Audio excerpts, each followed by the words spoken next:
the conceptual and numerical problem based on the chapter wave optics, as we have done it for the dual nature of radiation and matter and other topics like atoms and nuclei, semiconductor. I am going on reverse in reverse order actually. So here I have taken some of the first conceptual problem I will take. After that after clearing your all confusions regarding to these conceptual problems, I will take some numerical problems also. So first conceptual problem is that when monochromatic light travels from one medium to another, we know that its wavelength changes but its frequency remains the same. Why? We have to, if I ask this region, already you know that when from any medium, one medium to another medium, light waves travels like when there is phenomena of refraction, reflection, interference, actually not reflection, refraction, interference, diffraction, other phenomena are, suppose that light is taking where medium is changing. If light is going from one medium to another, then most a number of properties has been changed, like refractive index that changes, velocity of wave changes, its angle changes, and other all properties like wavelength changes. So why frequency remains constant during that time? So the answer of this question is that, as you know that frequency is the characteristic of radiation, it's not the characteristic of the medium, because as this radiation is just like the wave, and their frequency is dependent on the vibrations of the particle in that wave. So if electric and in case of electromagnetic wave, if you are talking about, then their electric field and magnetic field that are vibrating perpendicular to each other, and they are also perpendicular to the direction of propagation. So due to their vibration, a frequency is generated there, and that frequency is the characteristics of that radiation. That is not the characteristic of medium. So it doesn't depend on the medium, whether means in whatever is the medium, its frequency will not change. It will change only when the characteristic of source that will change. So due to change in the characteristic of source, it will change, but with change in medium, it will be unaffected. There will be no change in the frequency. And why wavelength change? Actually, wavelength is the characteristics of medium. It is in the medium the distance between two crust and that's on so on. Means when due to the motion of motion of photons within any medium, and due to that, if in that medium vibrations are created, so due to that vibration, obviously there can be production of some wave, and due to that wave, we can say that there is wavelength of natural wave that can be changed due to superposition and other factors. So there will be change in wavelength, but there will not change in frequency. The reason is very simple, as I told you that frequency is the characteristic of radiation or source. So that's why it doesn't matter on the medium or when get affected by the medium. But wavelength is a property of medium. So with change in medium, obviously that wavelength will change. So this is very simple and conceptual problem that is related to the light waves, and also you have studied the case of refraction, and there you have seen that the wavelength can be changed, velocity will change, but the factor that remains constant, that is frequency. So reason one is that. The second question is here that in Young double slit experiment, if two slits are illuminated by two light sources of same wavelength, then will you observe interference pattern? Or means if we are using two light source, obviously we have to use two light source, or we can use one light source and we can make the sources coherent and other things like that. So if we are using, there is the condition, we are using two light source and they have same frequency, same wavelength, and we are illuminating two slits by them. Then after emerging the rays from these slits, the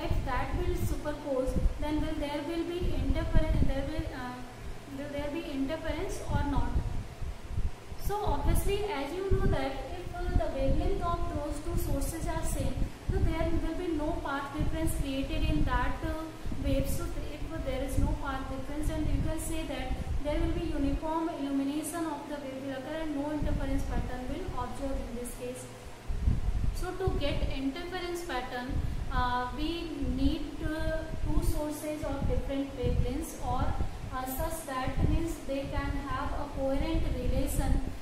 They will be coherent, and after that means after obtaining the coherency, if those two light sources are illuminating any two slits, then after emerging from the slits, the rays will interfere and provide interference pattern. So for the interference pattern, wavelength of light sources, that should be different. There should be some change in the wavelength. There should be exactly same frequency, but wavelength should be slightly changed in this case. So I think in this factor there is no confusion. Then why same wavelength cannot provide any interference pattern to us. So these are very actually conceptual and basic problem. We always say that in case of conditions of interference, that is, the sources should have nearly the same frequency. Nearly same frequency means there can be a relationship between them, that can be means they can provide some path difference, and that path difference is provided with the help of their difference in their wavelength. So that's why there should be some difference in their wavelength. They cannot provide the exactly any interference pattern.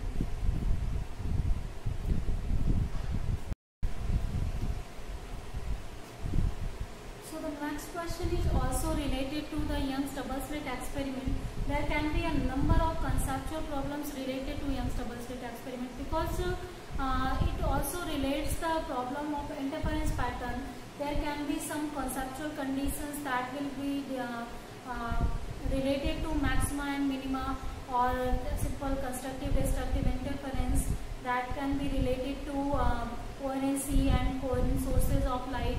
There can be a number of questions related to it. So one more question is that in the Young double slit experiment, one of the two slits is covered by a transparent paper. Then after covering it, which transmits only half of the light intensity, then how will maxima and minima change?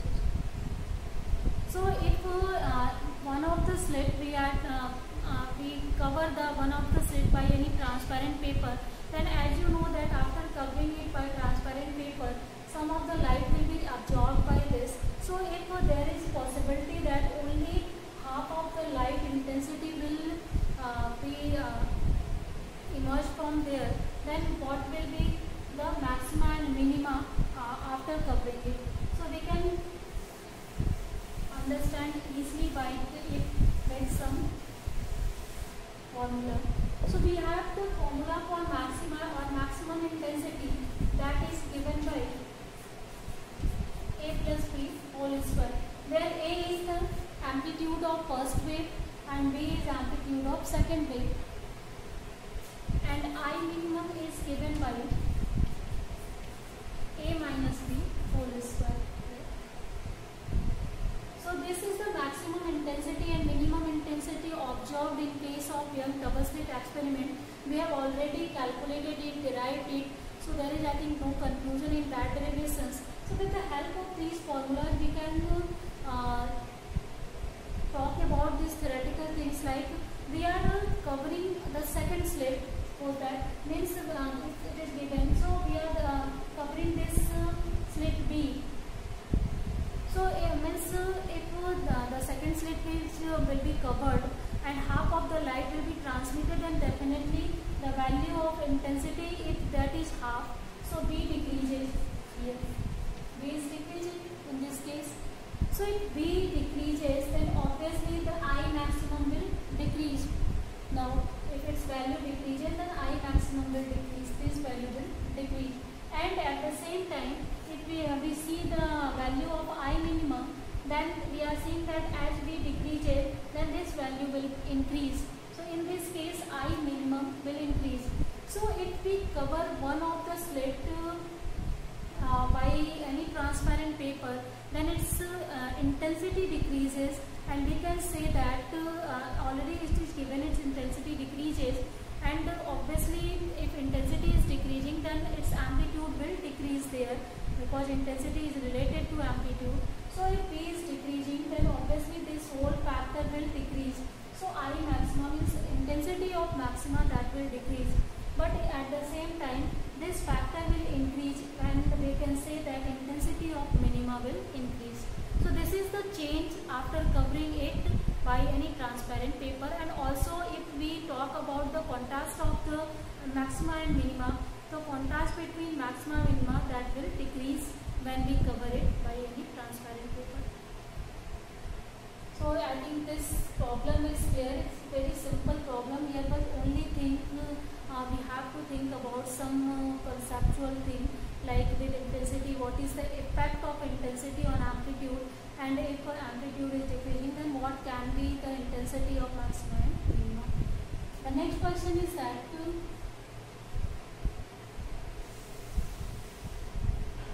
why does an excessively thin film appears black in reflected light?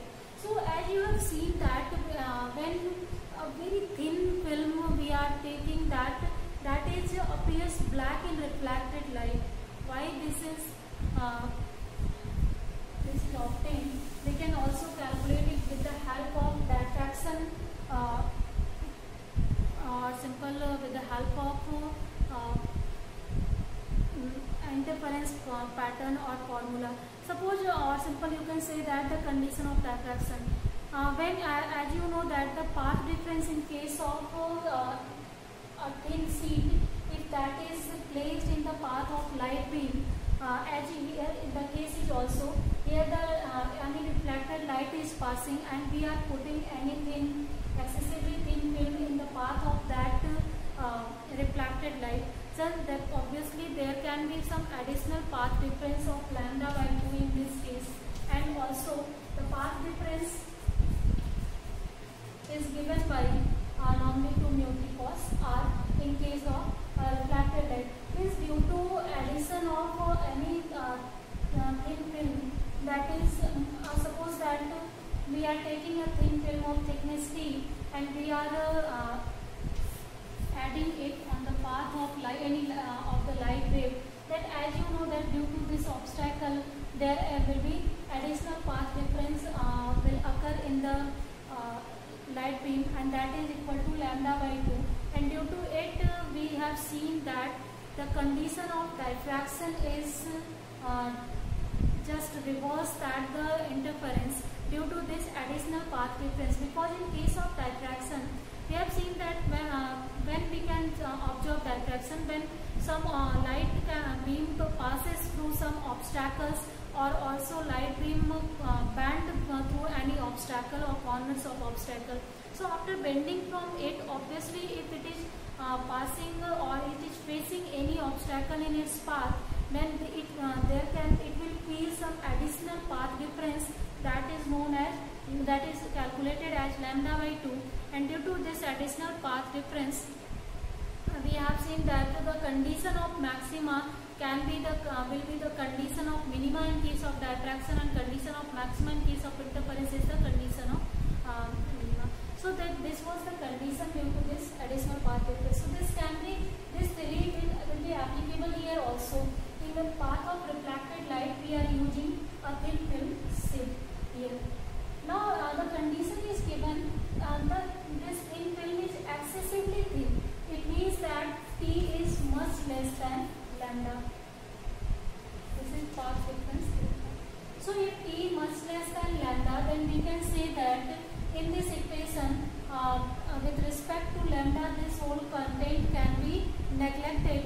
So if this will be neglected, then this path difference will be equal to lambda by 2, and this is the condition of disruptive interference. A condition of minima means odd, you can say that here this odd multiple of lambda by 2, that is the condition of minima.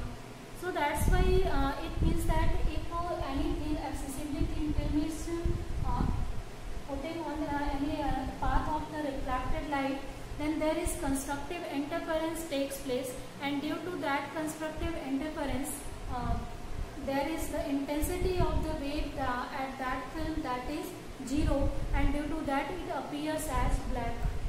So this was the reason behind the appearance of thin film as the black, because there the constructive interference takes place, and due to constructive interference intensity of light becomes 0 there.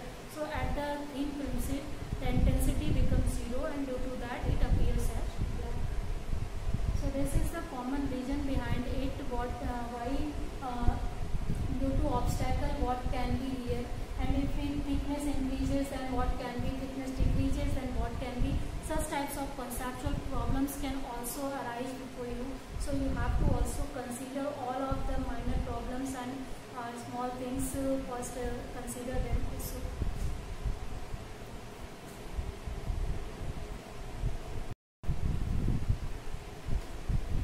So the next question is also related to the problem of interference and diffraction. As we have seen a number of cases where we need for all of the for interference pattern, first the condition we have seen, that is the condition of interference pattern coherent sources.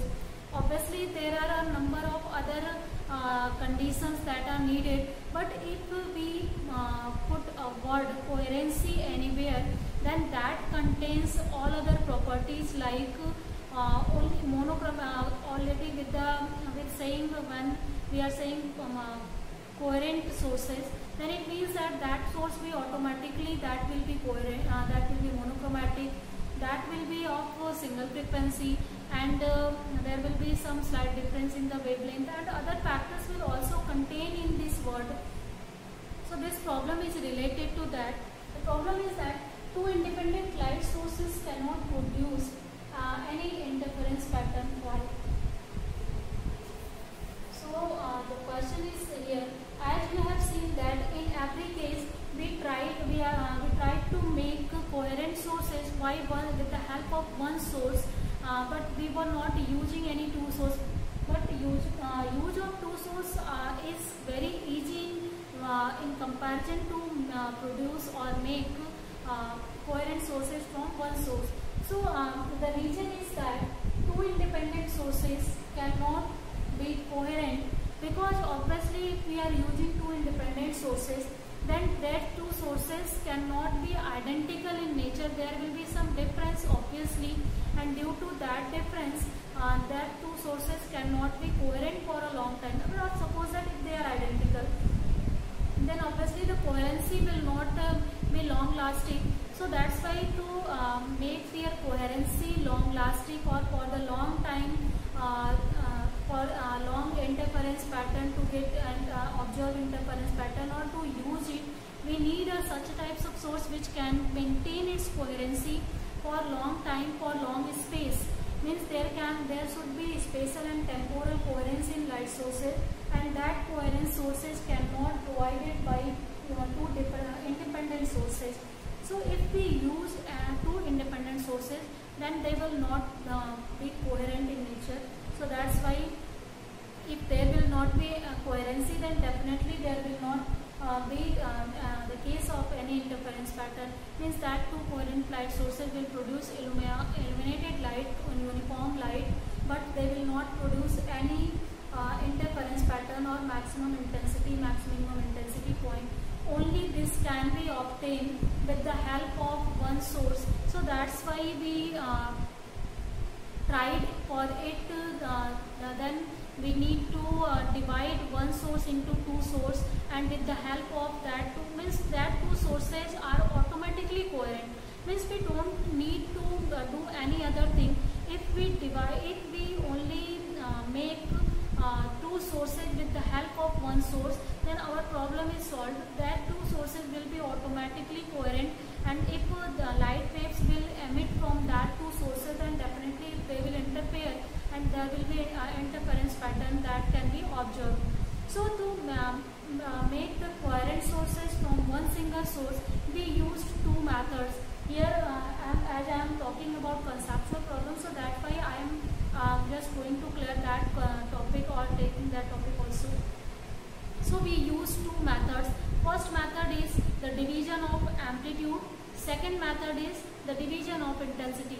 So if we divide intensity into two parts, then in that case we can also produce interference pattern with the help of it. Suppose that if there is a source and we are dividing its intensity, then in that case two independent sources will be produced, and with the help of that two independent sources, if they will interfere, then there will be interference pattern. In case when we divide its amplitude into two parts, then due to that division of amplitude, there will be some interference pattern will observe, and that can be uniform and also circular and other things. Means fringe pattern depends on also the factor which we are using for the making the coherent sources. So there are two basic methods that are used. Actually not intensity, division of wavefront that we use.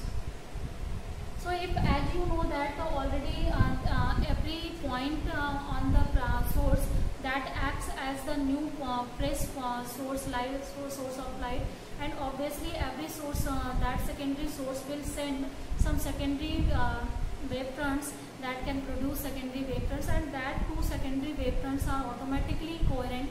Means here we are using the topic of division of wavefronts. As in Young's double slit experiment we have used this topic.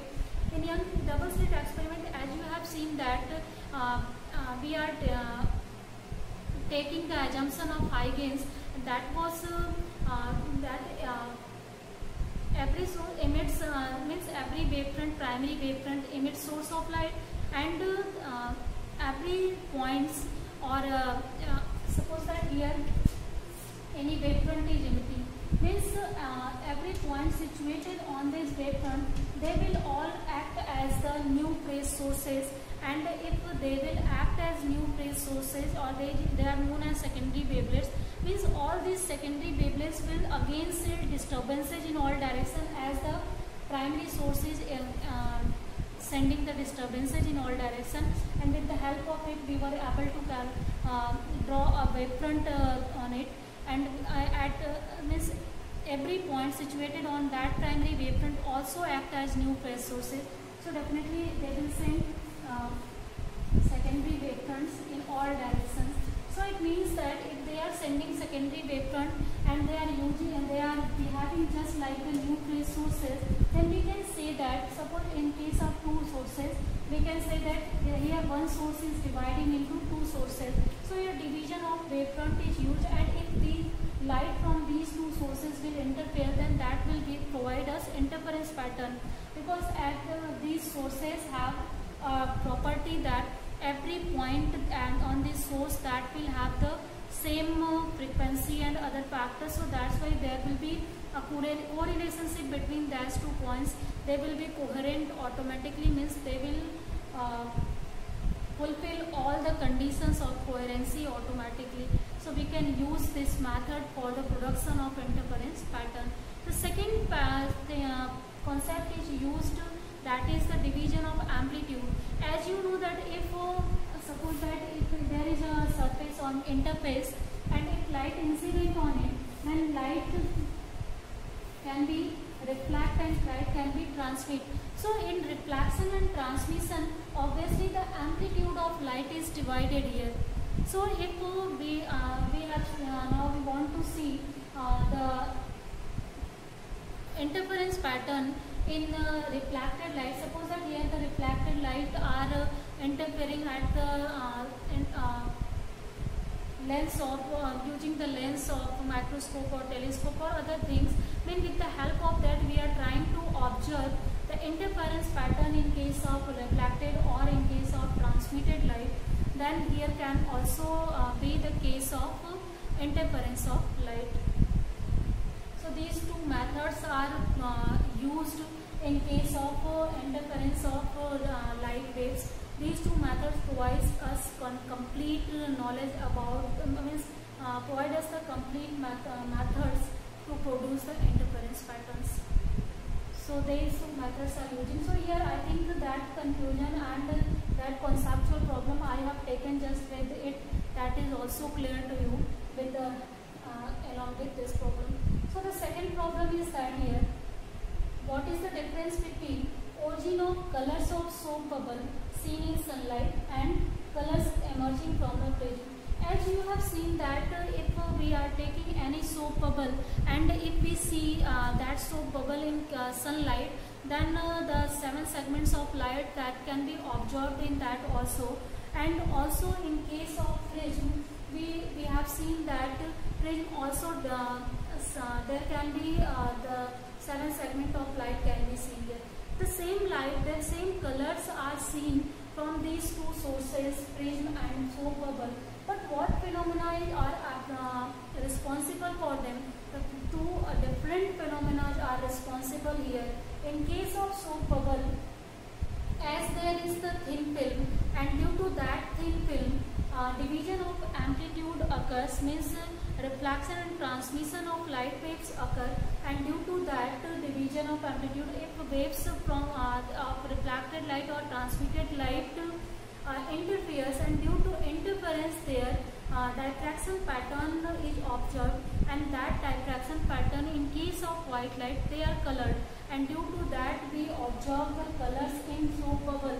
But in case of prism, there is dispersion of light occurs, means prism disperses all of the light waves that depends on their wavelength and frequency, and with the help of that it disperses all the light waves. So here the phenomena dispersion is responsible for the color emerging from the prism, but here the phenomena of interference is responsible for colors of soap bubble seen in sunlight. So there are two different phenomena are responsible there, so don't be confused with that. You need to think about it, what can be the phenomena that can be appear in this case.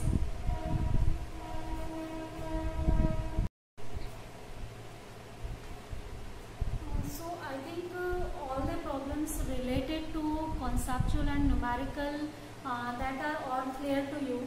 So in this section, as we have seen a number of conceptual problems that are related to concept of interference, and for the case of interference, as we need coherent sources, so first you have to take care about the knowledge of coherent sources, because what is the need of coherent sources, what we need to produce interference. So first need is that light sources should be coherent. After that we have to take the distance between source and screen, and other factors we have to keep in your mind to get the sustainable interference or sharp interference. So based on all these small factors, all these small conditions, there can be conceptual problems. So you should keep in your mind to all that conceptual problems. In next class we will discuss about the conceptual problem of diffraction of light. So here I think the conceptual problems regarding to interference of light, that are all clear to you, and there can be like the case of last question, as we had soap bubble and prism, and in both of the cases we were trying to understand the color phenomena of soap and prism, and in both of the factors, as we are seeing the colored light, and in soap bubble some of the light is missing, and in case of prism we have seen all of the 7 segment of light, means since prism disperses on of the light, so that's why means it differentiate the all lights according to their wavelength or frequency, it can differentiate them. So this phenomena is known as dispersion of light, and prism shows that phenomena. But in soap bubble there as the material of soap bubble, the medium of soap, that is not that don't even means differentiate the frequency or wavelength of light only, but the reason there is that here the division of amplitude of light wave takes place, and due to that interference takes place, and due to interference pattern light colored with oxygen. So these are the very basic things, and you have to think about that which phenomena can be appear in the cases about which we are talking. In some of the cases there can be phenomena of diffraction. In some of the cases, like we have taken an example of thin, excessively thin transparent film. So in some of the phenomena there can be the case of reflection, refraction, or diffraction, interference, dispersion. The number of phenomena are shown by light waves, so that's why we can be confused with them, and for that we need to put our attention on the basic concepts of regarding to the light waves. So first clear your all basic facts about light waves, because what phenomena can it show, and also in every phenomena what is the condition and what is property of light in particular that phenomena, what portion or what variables are changes there, and what is constant. Like in case of reflection, some of the things are constant. In case of the refraction, it changes, and there can be all these things. So you should take care all that phenomena. If that is all clear to you, then guys, let's end the class here today.